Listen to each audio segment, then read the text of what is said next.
Hi,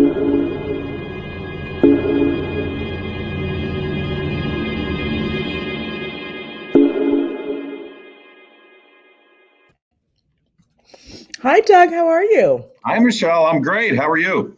Oh, I'm wonderful today. So, I mean, this is our first time chatting. I think most people know me. I'm one of the dragons on CBC's Dragons, and I'm also the co-founder of Clearco.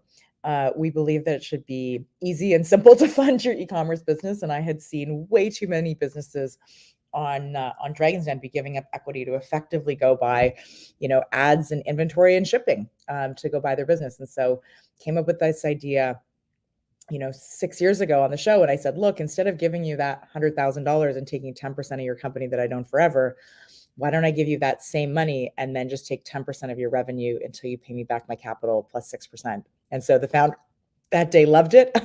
That really became what Clearco is today. And we've now invested more than $2.5 billion in 5,500 e-commerce companies. We're the largest e-commerce investor in the world, which we're very proud of, being a Canadian company. But we're just going into busy season for us, for busy season for all of our founders. And I think this Black Friday is going to be big, like the other ones. But I mean, tell me, what have you seen, in the last kind of 18 months? Well, thanks, Michelle. It's great to be here with you. What we've seen in the last 18 months is absolutely incredible. As a delivery company in so-called the eye of the e-commerce world, we're in an interesting spot to see what various companies are doing. And what we've seen is dramatic generational change. There's no other way to describe it. Right. It's pushed e-commerce ahead by at least 3 years, maybe more, depending on who you talk to. And consumers are just much more comfortable shopping online now. And e-commerce sales, for example, in 2020 went up by 75% in Canada. That's almost $80 billion last year. And even the percentage of e-commerce as a percent of total retail sales doubled last year. So the category is on fire. There's no doubt about it. And I'd say with Canada Post as well, COVID drove our volume. How did you keep up? That, if something doubled, that feels like double the amount of packages for you guys. Well, the true answer is it was a struggle. It was a real struggle, but I have to give the credit to our employees. They were on the front lines from day one, of course, safety first with all the protocols, but they worked overtime, they worked weekends. Yeah. And in fact, early in the lockdowns, everybody was home with nothing to do. So we were getting pool tables and lawn furniture and live trees shipped through Canada Post. Right. It was crazy, but basically COVID drove us into Christmas level volumes from April of 2020 right through to about 2 or 3 months ago. It's been extremely high and it really hasn't let up. So it has really stepped up quite a bit. That's crazy. No, I mean, we've seen the same statistics, right? 4.4 million businesses were created in the last year. That's a 24% increase. I think that makes a huge difference because people were at home and they were saying, well, I don't want to work for someone or I want to do my own thing. And so I think people finally took the plunge to start new businesses. And we've seen a lot of those be e-commerce businesses. And we've saw this dramatic consumer shift. It was exactly what you were saying about live trees, pool tables. The big categories I think about when we look at our data were, food became a big one. I mean, people like my mother who never wanted to order their groceries online because she thought her blueberries would be crushed, had to do that during COVID. And lo and behold, the blueberries were just fine. Yes. And so, yeah, go ahead.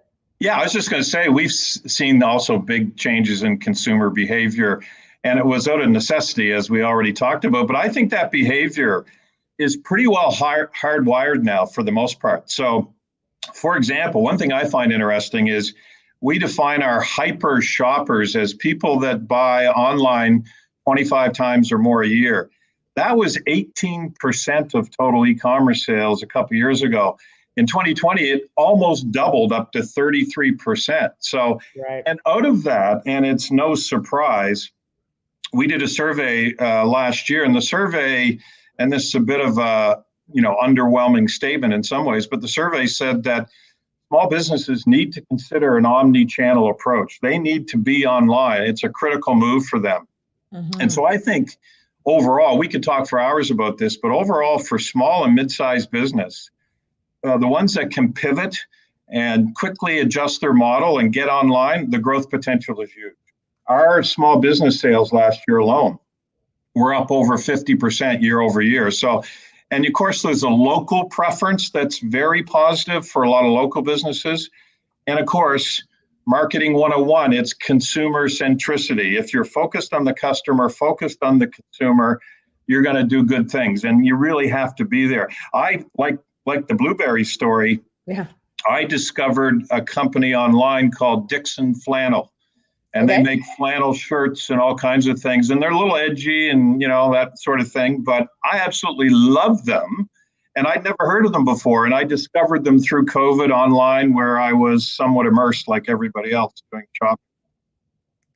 I wanted to ask you, we've seen all kinds of changes, Michele.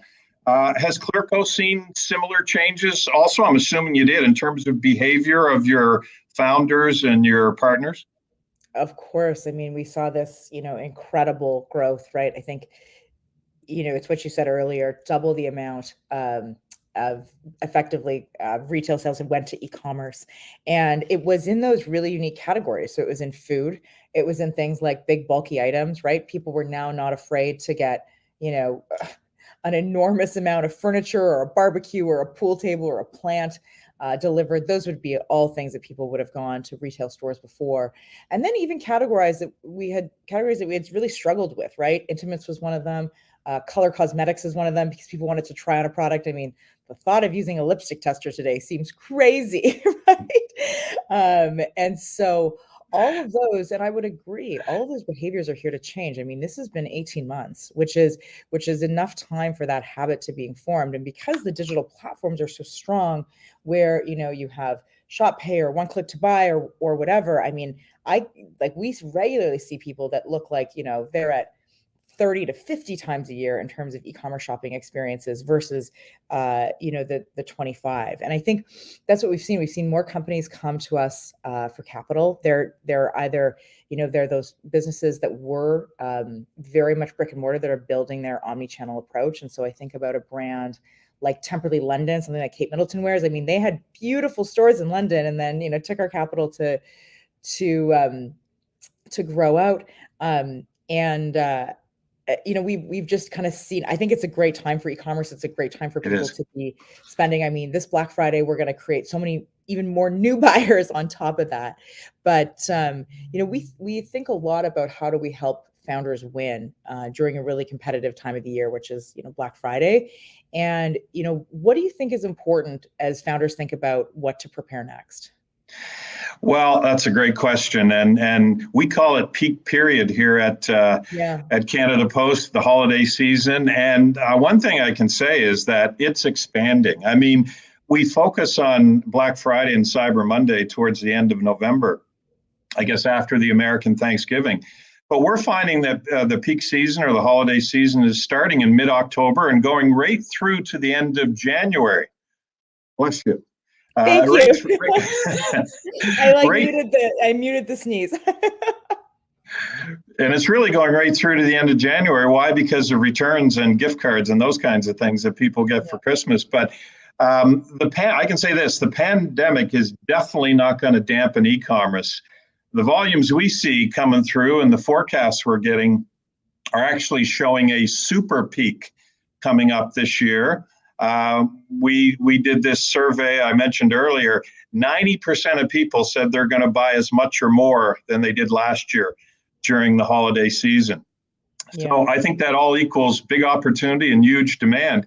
A couple other quick things, though. Service expectations are very high. People tried lots of different things online and delivery models, and be careful what you hope for. They like them, and click and collect was a real theme. So 2/3 of people really loved curbside during COVID. 3/4 of people loved in-store pickup, in terms of ordering online and going and picking it up. So I think they just want to leave their house for a second. Yeah, exactly. Just get a break from the monotony of being in the house. Absolutely. But what's interesting is they expect the same service across channels, whether it's in-store, online, different approaches to it in terms of click and collect. They expect the same service.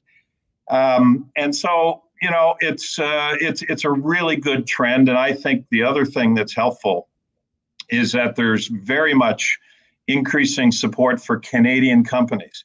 Not to be negative towards our wonderful American friends, and they truly are. But when you think about Canadian businesses that are growing and thriving, plus that local side of it, people are really wanting to support that more than ever. And I think for small business, it's a powerful 1-2 combination for them to really take advantage of. And, one last thought, I guess, and that is, and what we're seeing is convenience is everything. So no surprise. And I'll give you an example. Easy returns. And of course, most of us don't really like returns because we want to sell it and that's the end of it. Of course, that's normal. But what we're finding in our research is that almost 2/3 of people will abandon their cart online if they don't see an easy returns program. So I think it's something that's tough, but every online company has to grapple with that and do it properly. Make it easy. Because they want, like all of us, they want the process, the customer experience from end to end to be an easy one. So if I was given just a little bit of advice to small business, I'd say offer a shop your way approach to your customers and be as flexible as you can. Be focused on the number of SKUs you're offering, not too many, and do what you do well, but also be transparent with your customers. If deadlines are tight or if something's delayed, let them know.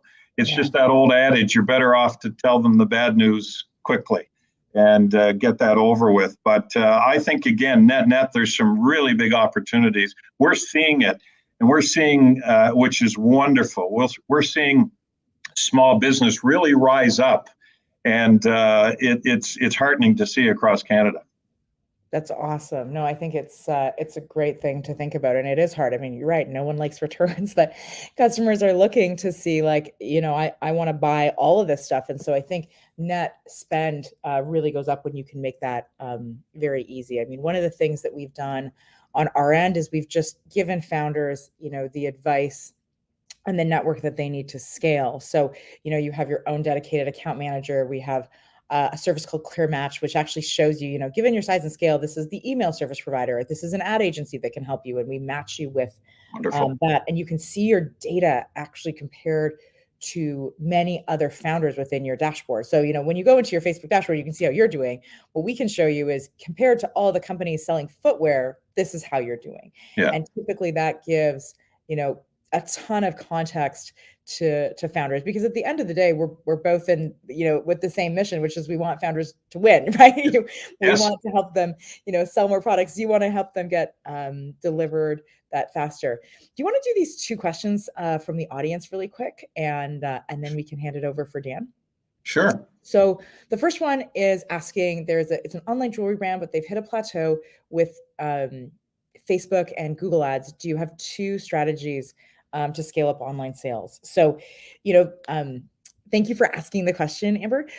This is really where, creativity is absolutely key. Right now, there's still tons of videos on TikTok that are going viral. So see if you can create an organic piece of content that is working really well. We've seen TikTok pull a lot of audience traffic off both Facebook and Google, and definitely recommend that.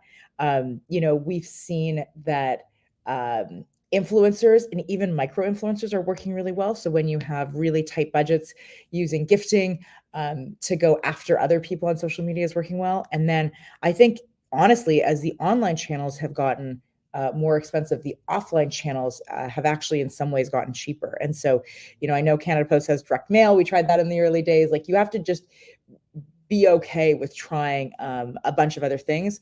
And then the last thing that I would remind you is your best customer is your current customer. And so retention really drives, and should drive majority of e-commerce businesses. And so figuring out, how much people like you, do you need to do product improvements, how you can incentivize your current customers to buy, to gift, those are very, very powerful ways to continue to grow.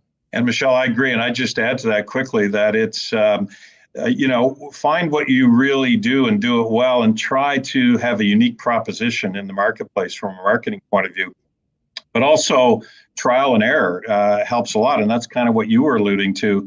And I think it can be both a physical and a digital type approach. I mean, we're talking e-commerce here today, but there are some physical marketing programs that work too. So, and we found sometimes the physical programs will help you close the sale. You do a lot of the buildup and a lot of the setting of the foundation through e-com, but you can sometimes close the sale with a physical piece that's really unique and compelling. But I totally agree with you with what you said. Yeah, amazing. Okay, so the next one is with all the D2C businesses. No, actually, someone asked about, we've seen an understandable increase in Canada Post pricing. How is Canada Post continue to support Canadian businesses but keep it economical? This one's for you. Yeah, I think I'll take that one. Yeah. Well, it's a great point, and we serve the whole country, and we love doing that. But it's not it's not straightforward. We deliver to 16 million addresses every single day, whether it's your home or a business. So we're proud of the fact that we help connect Canadian entrepreneurs, small businesses. And you're going to be seeing us putting more resources and more focus behind small business. We already have a small business program, but we're going to be providing more tools. It's one of the reasons why we're talking today, Michele and I, in terms of how can we provide more holistic, one-stop shopping type offerings to small business who we really want to see grow. It wasn't that many years ago that Shopify was just starting out in Ottawa. And many of you might not know, but they were very close with Canada Post at the time, and they were starting out, and we worked closely with them when they were really small. But look at them now. It's amazing what can be done. So we see the small business side of it being very aligned to our purpose, which is a stronger Canada delivered. So we really want to be in there and helping those communities in various ways, and leading on ESG as well, which is, we think an important requirement of ours to be strong on the environment and make sure our carbon footprint's coming down, and social issues and all those things. So it's all part of the marketing mix as well, but also the right thing to do. Awesome. This is a good question. Have you seen changes in customer expectations regarding free shipping, or is it still the expectation for free shipping across the board? From my perspective, I think customers always want free shipping. Yeah, they do. It is the number one incentive you can offer. Bake it into a minimum basket size, but really, really try and make it work. Yeah, I agree. In fact, in the research study I've been referring to, 80% say that free shipping is an important part of their decision. However, I would say that every category is different. You were talking about categories earlier, like groceries. Yeah. They want it shipped quickly, and it may have to be free shipping. But there might be some other categories where you could charge a little bit more, where it isn't quite as urgent. Other categories, although shoes, you might argue you want to get your shoes pretty quickly. Exactly. That's high urgency. I get it. But there's some clothing where it might not be quite as urgent. So I think you can pick your spots a little bit there, depending on the type of product, the type of category. But yeah, free shipping is still at the top of the list. There's no doubt. Amazing. And then the last one is, with all the new, with all the new D2C business, Facebook, Insta, Google Ads are not providing a sustainable ROI. Customers are also ad blind, and influencers have lost their influence. What interesting methods of acquiring customers for a reasonable IRR flying under the radar? So I think I mentioned one of them. I think TikTok is one of them. And I think the other thing is people are going offline. And the reality is I've never believed that there's just one form of marketing. Like everyone, was worried about the Facebook monopoly, and then like TikTok came along in the last year. Like this always replaces itself, and ultimately, it's just about creativity. Yeah, I agree. I think you're bang on there. I touched on it earlier, but I think there's not just one program here. It's trying different things. It's testing and trial and error, and it's digital. And I think there's a huge place for digital, obviously, but also some physical programs. I do think people, particularly younger consumers, want experiences as well. So whether you can factor in some, surprise programs that add some element of excitement to things and pop up locations and those kinds of things. So I think there's lots of room for creativity, but it's trying some things. Amazing. Well, Doug, this was amazing to be joined by you and kind of hear your perspective on everything that's happening. I would love to throw it now to Dan Roddick, who's going to have a great discussion with three Clearco founders and Canada Post merchants to share their experiences. I think it's the best to learn from your peers, and you're going to get to hear about how they're managing volume and inventory and multiple channels in the marketing for your businesses. So, Doug, it was great. It was great to be here today with you. Likewise, enjoyed it, Michele. Thanks. Thank you. Hey everyone, my name is Daniel Roddick. I'm the head of market development here at Clearco. And I'd love to invite, as I'm kicking this off, Yanal from Peace Collective. Bring him onto the stream. And Kerrie from Sweet Reads. Hey, how are y'all doing? Move myself down here. There we go. I'm super excited to chat with both of you. I am, for those who I haven't met on the stream, I'm also a loyal Canada Post customer, built and sold a subscription e-commerce box company back when you didn't have performance marketing, back when you didn't have Facebook and Google and all that.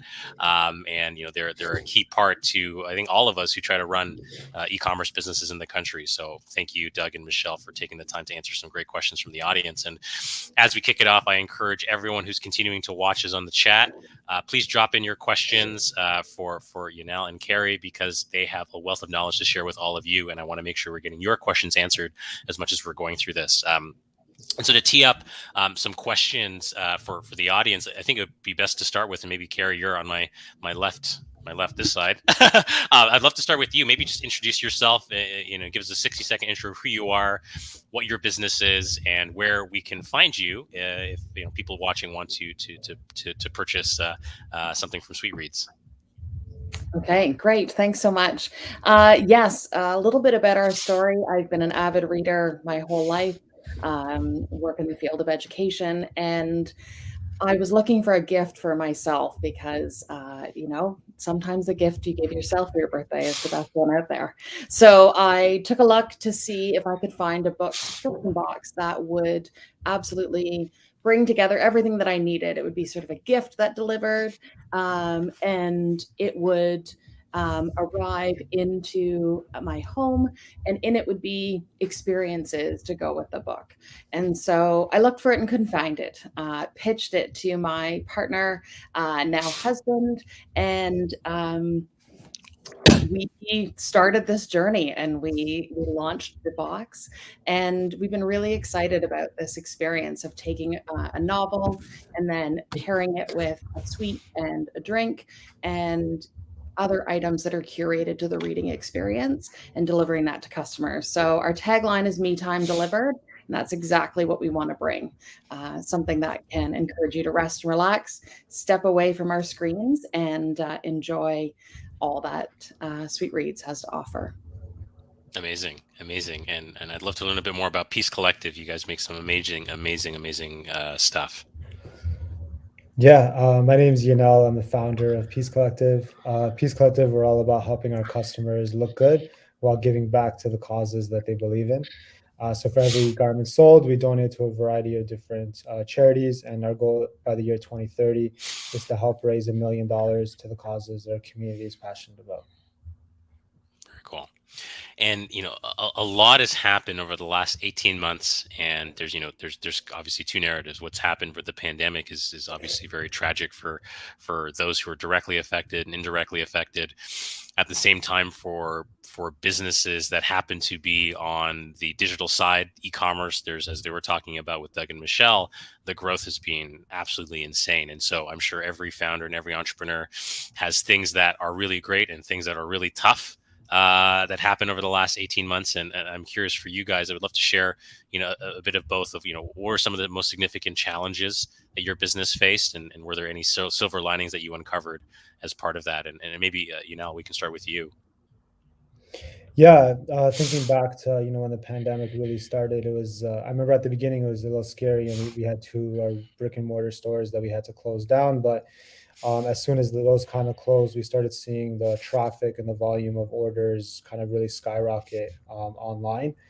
And we really had to make sure that we were, like, as opposed to at the beginning of the pandemic, as opposed to being more focused, okay, how do we attract and new customers? We had to make sure that we can handle the volume of orders and we can meet the level of like support that our customers really expected from us. So I think at that time it was really important just to really focus on, one, how are we making sure that our customers having the best experience when they're reaching out to us, when they're buying our products, and two, how do we make sure that the shipping experience is as easy as possible. So rolling out new features like local pickup, local delivery, making sure a customer can contact us or shop us in the way that they want to. And two, making sure that we're over communicating. Over communicating became really important. Making sure people understood the shipping timelines, people understood any delays that can be expected, and just making sure that customer service was at the top of the line. With everybody going online, customer service was really a way for us to differentiate ourselves from other brands, and just making sure we're always finding ways to go above and beyond. Was there anything in particular you found worked well when you say, obviously the meta is you're very communicative, and was there anything you did in terms of, how you wrote your emails, or did you put something in your packages, anything that stood out that people really enjoyed and found joy in? Yeah, I think one thing we did more, I guess, a little bit promotional is like right when the pandemic hit, and we understood that people are going to have to maybe shop online that didn't shop us before, is we offered free shipping, I think, for the first month, just flat free shipping no matter what your cart was. And then after that, we did drop our free shipping limit from $100 down to I think down to 50. Down to $50. So that's one, making it more accessible, that customers that are going online now can buy and they're not having to worry about shipping. And two is returns and exchanges. So we extended our return policy for full refund from 14 days to 30 days, and then we started offering free exchanges as well as free returns. So it started to really communicate at the checkout process, like almost kind of like, hey, like try it out. Try it out. You have 30 days. If it doesn't fit you, we're happy to swap it back. And we found that our return percentage didn't really increase that much, but our basket sizes increased and our volumes increased as well. So I think those are two things that we did pre kind of purchase to kind of differentiate ourselves. And the other thing is with the packaging. Making sure everything was eco-friendly, making sure that the packages contain information about the brand, about the cause, about the charity, to get people excited when they were receiving their order. And also, like with our email flows, we started setting up email flows where, for any reason, a customer hadn't gotten a package within the specific time that they should have, just to send them an email like, hey, your package is on the way, and then just kind of to like reassuring customers at different stages. The customer journey. And one really good thing that we added as well was through our email platform, we use Klaviyo. Basically, if there were, for any reason, there was error with the shipping, or there was a wrong address or anything like that, the customer would proactively get an email. So just stuff like that just kind of made things like really simple, no brainer. That kind of made the whole process easy for customers. So we're being proactive as opposed to them having to tell us they're having issues. That's awesome. Yeah, I mean, I think for anyone watching, those are some amazing tactics that you guys can think through. And Kerrie, I'd love to switch the topic to to what's coming up for us on the holiday season, and in a different way. This has always been an exciting and challenging period for e-commerce companies, especially one that is very gift focused. And I remember, with my own business, this was a make or break part of the year, and people are extra antsy to get their stuff on time. And so for you, is there anything you learned from last year, or anything in general that you've been doing to manage this increase in volume and in orders when the demand is higher than ever? Yeah, absolutely. I would say that one of the challenges we faced earlier in the year as we grew was, supply chain issues. And so the way that we've dealt with that, which is one of our strategies for coming into this, Q4 and the holiday gifting season, is partnerships with companies that align with our values, that are Canadian, and that we can, and one of those is Peace Collective, that we can work together and, create items that are custom for our customers, that they, are only available in a Sweet Reads box, that they're able to, that that helps us. I think it continues to boost other Canadian companies. And of course, the big thing is inventory. The getting ready for this season is all about creating the inventory for people to purchase and trying to guess how many boxes they're going to want and where And people how are do you going to do come that? from. That's so hard. I wish I had a crystal ball. I think that, we take a look at numbers and we look at stats, and then, we make a decision. But I think a lot of that is a gut feeling. Our customers are, are very, we have great retention, and so our customers are very loyal and they're very interested. The other thing we did this year is we pre-sold special bundles of boxes that were a high demand in the holiday months, so that people already knew that was reserved for them. Our Christmas box can sell out in a couple of hours, and so giving people, if they're not sitting at their computer the moment it gets released, they have that opportunity and are not disappointed. But we're also launching new exciting limited edition boxes that will allow people to, pretty much all of our business model is surprise, that what arrives is a surprise to the purchaser. This gives them the opportunity to actually know a theme and know sort of what genre is going to be in the box, which helps with gifting. And I would say, we've aligned with some new distribution partners, and moving into a more automated system, you quickly go from spreadsheets to something that looks a little different. Nobody wants my Google Doc sent to them as the shipping template. So I think working through those systems, learning things that are brand new to me, to provide a better customer service, that's been key, and a quicker way to respond to customers that have questions, for sure. And just one thing I wanted to touch on, you mentioned retention, which was a topic that Michele had spoken about with Doug. Again, similar question to how I was asking you now. Is there any one or two tactics that you found worked better than others, or stood out to you as, here's something that really worked to keep our customers?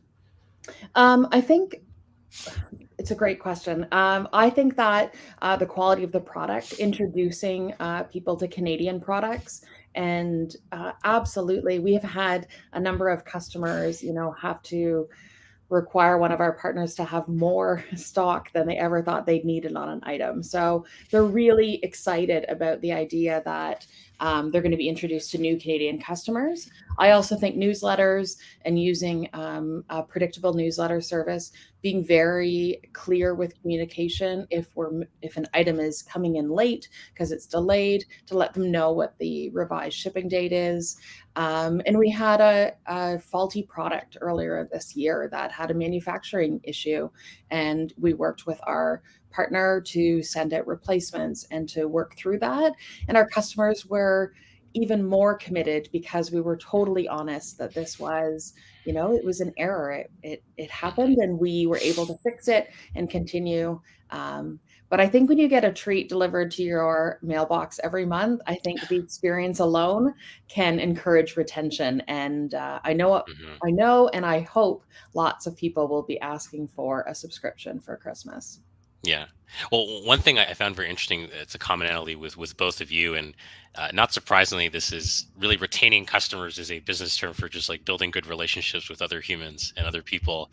And in general, in real life, in the non-digital world, it's all about good communication and not having unexpected negative surprises. And I think that's if you take a step back, anyone who's watching from your business and really think about like, well, what would I do if this was my friend, or this is, my family member? You just communicate, you talk openly, you be transparent. And when you do those things and give people a heads up, most people are relatively forgiving and just thankful that they know what's up. And they trust that you're doing right by them. And so I think that's, if there's any takeaway I'm learning from this, it's, just communicate openly, communicate often, and that'll, go a long way, not only to kind of solving issues ahead of time, but building loyalty with your customer base. We have some good questions coming in. I think Lori's question we had just touched on, but I'd love to pull up, this is a good tactical question for you, Yanal, if we can pull up Ambla Kadu's question. What rewards platform are you using, and are you satisfied? Yeah, we use Shopify, an app that's on the Shopify platform called Loyalty Line. and very satisfied with it. The thing I like about Loyalty Lion is it integrates. We use Klaviyo for email, and it integrates with Shopify flows. And again, I'm really big on automating as much as possible because it's tough you can't get to everything yourself. So with the Klaviyo and Loyalty Lion, you can do a lot of cool things, a lot of automations, emailing customers, letting them know how many rewards points they have. If their rewards points are about to expire, you can do different campaigns, and different things that we always offer, exclusive things to people in our highest loyalty program, whether it's like a gift card for their birthday or automatic free shipping on all their orders, or maybe there's a new product coming out. They'll get either a discount off the bat off of it or get it a day early. But I definitely think loyalty programs are great. My one thing with loyalty programs, I will say though, from experience, is when you launch it, make sure you're ready to launch it. I think a lot of companies and brands that I see will launch a loyalty program kind of quickly and then not really think it through, and it's not really sticky with customers. And then it's kind of awkward when you have to like stop it and then launch a new loyalty program or change it up. So that's a big thing that I learned, and I've seen other people go through, is like you only really have one chance to really properly implement a rewards program that's actually going to keep people engaged. Yeah, well, then it becomes quite a pain, not only from a I guess a branding perspective, but you have to transfer their points to some new system, and it's Exactly. so this is definitely one where do some deep thinking. As much as on one side, there's lots of things you should test quickly and see what happens. We are working on it. We're working on our loyalty program right now, but we've been working on it for 3 months because for that exact reason. Sounds like you're doing it right. So I know we're running up on time. So I'd just love to finish with a kind of a more optimistic question for each of you, and maybe now we can start with you, and then Kerrie, you can have the final word.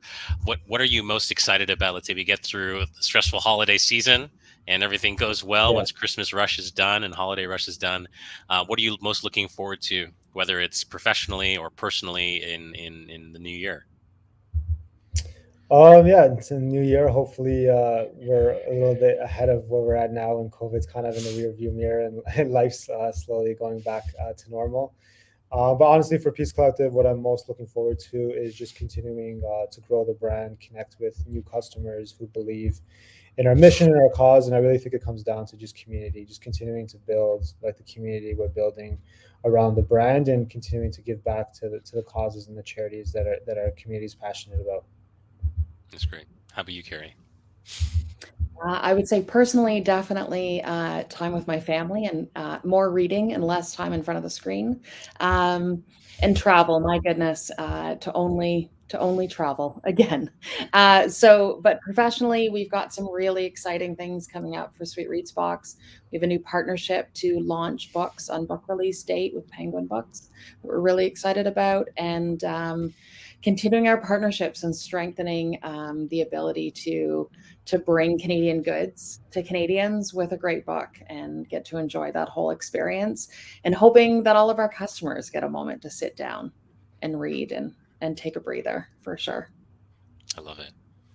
Well, again, thank you both for taking the time to join us and to share some really helpful advice to a lot of the people watching. This is a very important time for really everyone running a company, but anyone who's in the consumer world, like we all are. This is when we make or break the year. So I think there's a lot of things that I learned, and hopefully our audience learned as well, learning from both of you. So thank you both for taking the time, and everyone else, thank you for tuning in to our latest episode with Canada Post, with Peace Collective, with Sweet Reads Box, and then we look forward to having you next week right here on LinkedIn. Talk to you all soon.